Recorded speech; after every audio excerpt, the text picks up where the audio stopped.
November 25th, 1943.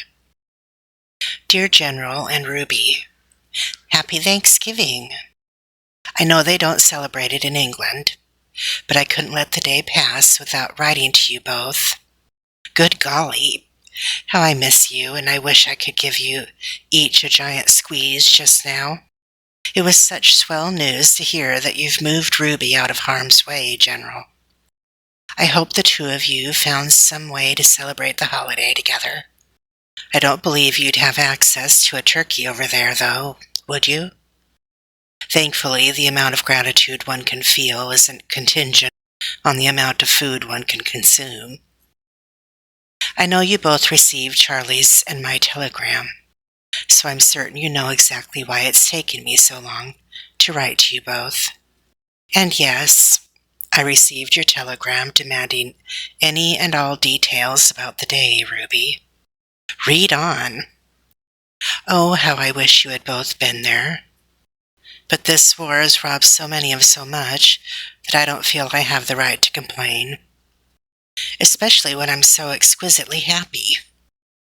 First of all, I've included a newspaper clipping from Charlie's hometown paper. His mother had it written up.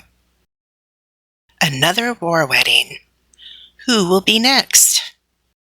Our very own Corporal Charles Henderson Burke, son of Grace Eugenia Burke, and the late Hank Burke of Lexington, was married on October 28th in Fort Pierce, Florida. His bride was the lovely Audrey Rose Drawlinger of San Diego, California. Parents of the bride are General Duke P. Drawlinger of the United States Army and the late Rose Seneca Drawlinger. After they wed at the St. Lucie Courthouse, the couple passed under the traditional arch of sabers as the groom's fellow Army Rangers gave the happy couple an honorary salute.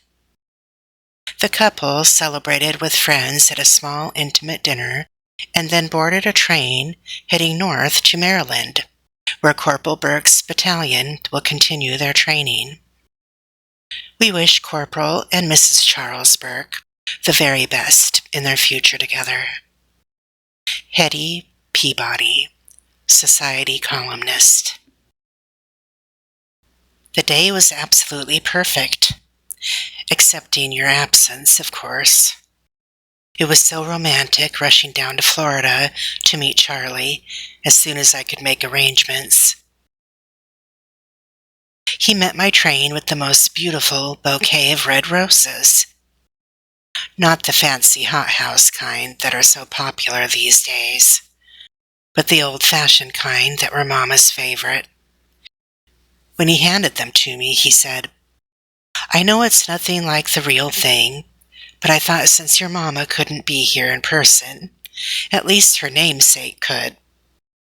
Honestly, what did I do to deserve this man?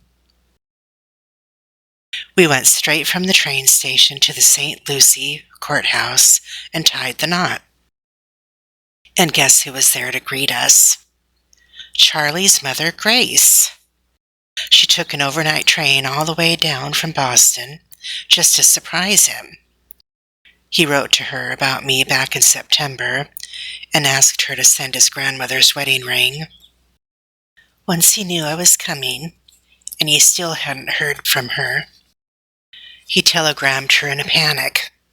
Turns out she'd been waiting for a wedding date so she could surprise him by delivering the ring in person. War or no war, she had no intention of missing her child's wedding. I'm so glad she came. It meant the world to Charlie, and it was wonderful to meet the woman who raised him. Furthermore, it gave me the opportunity to see if she approves of me, and she does. Imagine my relief. Charlie must look more like his father, but it's clear he got his mother's temperament.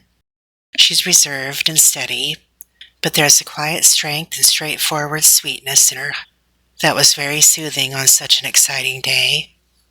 I know this has all been terribly fast, but once I knew Charlie was the one, I didn't see any point in waiting, and if I'm being completely honest, I've secretly always wanted to elope. You know, the way you and Mama did during the Great War, General. Aside from meeting the right man, the only thing holding me back was the fear of hurting you both. Thankfully, Charlie showed me your answer to his telegram, which removed all my anxiety. I suppose with Charlie's mother there, it wasn't exactly eloping, but it was still so dreamy. After we were married, we had just enough time to grab a celebratory supper, scraped together by Grace and a few of Charlie's fellow rangers. Somehow they were even able to only conjure a genuine wedding cake with real frosting and everything.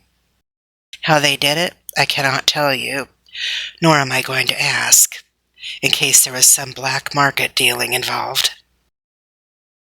But apparently my coconut pecan tarts worked some kind of wonderful magic. They wouldn't hear of a girl who could bake like that, not having a wedding cake on her big day. One of the secretaries on the base owned a bakery before the war. She told them if they could get her the ingredients, she would make the cake, no questions asked. Well, they did, and it was just lovely. With 3 rows of sugar roses in red, white, and blue frosting, and patriotic ribbon to boot. It was so dear of them, and it tasted divine. I didn't have enough time to have a dress made, so I borrowed one instead.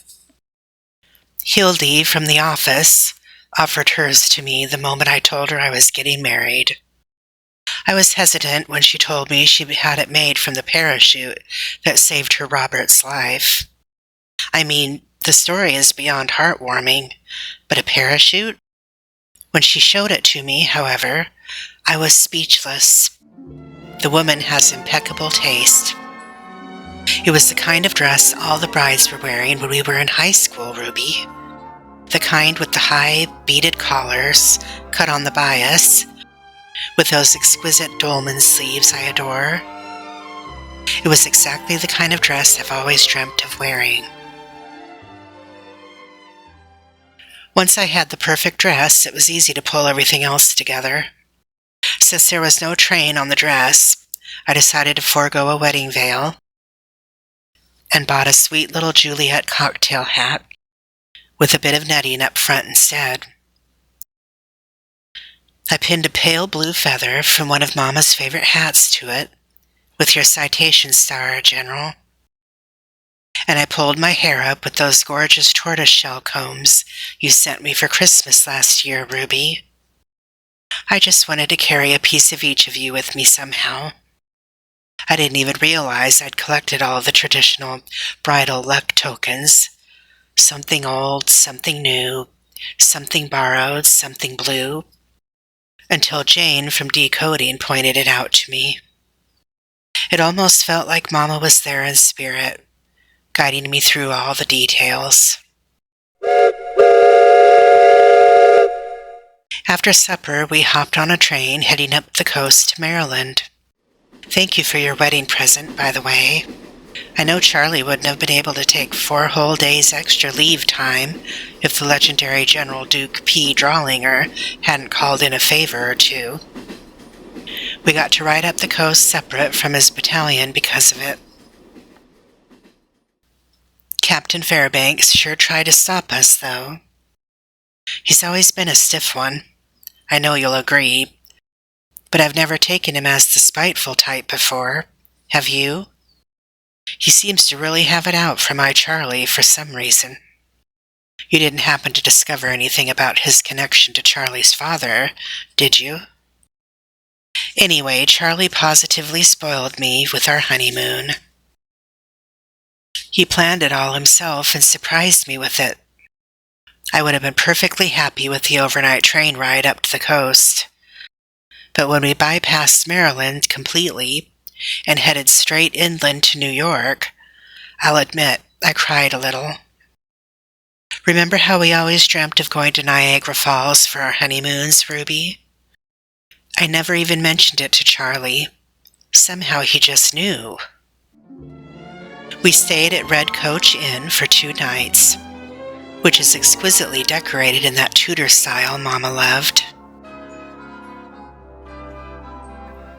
The falls were beautiful and so grand, and they truly were just as romantic as all the girls in the office claim they are. When we weren't honeymooning, we did everything there was to be done there. We visited all the falls, American Falls,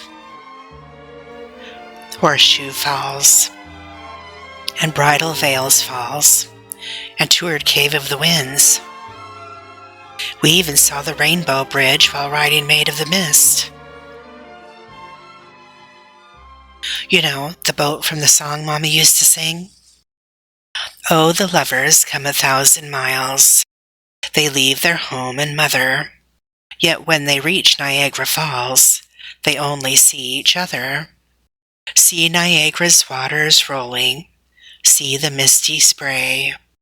See the happy lovers strolling. It's everybody's wedding day. To see the falls, they took a ride on the steamship Maid of the Mist. She forgot the falls, she was so busy being hugged and kissed.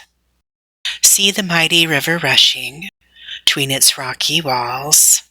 See the happy lovers strolling by our Niagara Falls. Niagara Falls by Mr. Winchell, 1847.